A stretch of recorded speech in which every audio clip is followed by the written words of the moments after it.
My clear quartz crystals,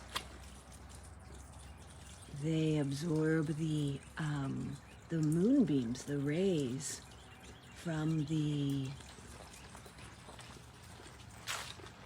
full moon last night.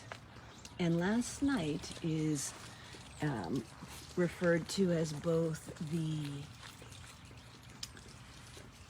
harvest moon, mainly the harvest moon, but also, or rather mainly the hunter's moon, but also the harvest moon too, depending on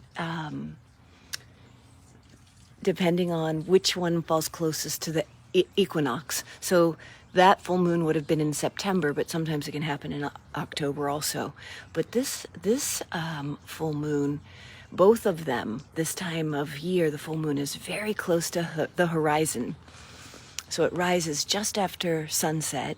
Maybe you noticed that last night or the night before, both days, October 19th and October 20th, were at such a full moon, it looked like the sun. Amanda was like, said to her husband, Carl, look at this. What is it, the sun or is it the moon? So that's part of the energetic that these crystals captured, was soaking in the moonbeams. The dogs are active. Soaking in the moonbeams.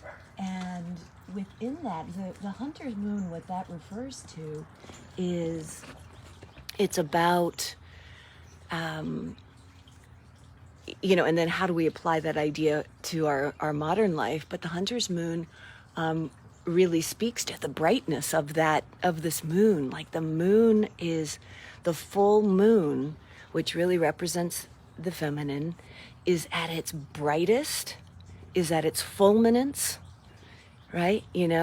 And what does that mean? The brightest and the fulminance of the feminine. That can mean many things, but in this, how I'm connecting with that is to connect to the knowing, to the internal, to the intuitive, to the unseen, right? That's so much about the feminine, is the inner, the emotional. Not so much that women are that much more emotional than men. It's just part of the encoding of how our energies, how our body, how our anatomy is organized. And that connects women to the rhythms, the cycles, the moon, the tides, the waters, the flow of life in a pervasive way, in a much different way than male-gendered people. Male-gendered people have qualities that women don't have, but particularly with regard to the moon, this is these crystals here, and I'll invite you to do that because this is active throughout, this next week, really. This same energetic. Go on over there. Go. Yeah, good girl. Is active. Good girl. Is active through. You giving your energies to the crystals? Is active through the next week or so. Is really tuning into the unseen. Tuning into the, how they talk about, in the literature, they talk about the veils are thin. What are the veils? The veil is between form and formless. And that's where we can tune into those that have passed over into the unseen realm, the soul land, as my teacher R.D. would say, Ram Dass. Living in soul land. And that's one of the keys to our own salvation and our own comfort, our own healing, is being in our soul while we're in the land of the living, more than we're in our ego or personality. And suffering and problems and pain and judgment and polarization live in the mind. They're not a truth. They're not a fixed reality. It's not even who we are. But it's a place we can get caught. And this time allows us, this specific time of the feminine allows us to be in flow, in tides and in rhythm. And just bringing your body out into the sky, into the sun, feeling the air, placing a hand on this mossy earth here and connecting into the rhythm of nature helps to bring you into the harmony of flow. Because if there's one place we can learn about flow, it's in nature. It's in this connection to rhythm. And the earth and the waters are and all manifestation, all life in nature is a manifestation of the feminine, the yin, the Shakti, and the energies of the lights. That is the sun, the moon, the stars, that are these expansive lights that hold us, the three lights.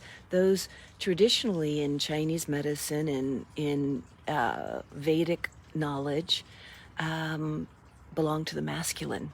So even though we connect to the moon as the feminine, in terms of in one facet, the way that she moves through her different phases and changes, and the feminine is connected to the moon, is her cycles are of the moon. There is a way in which these luminous bodies are connected to yang energy. I think they saw a bunny. So please enjoy and grab this energy of, really, it's a combination of the masculine and the feminine. And connecting to the unseen energies. And that doesn't always, our own unseen energies, connecting more to our own soul as opposed to our ego. That can be the blessing, the direction you place the crystal, hold that intention of blending the energies of your own masculine and feminine, your own being as opposed to doing, your own allowing as opposed to controlling.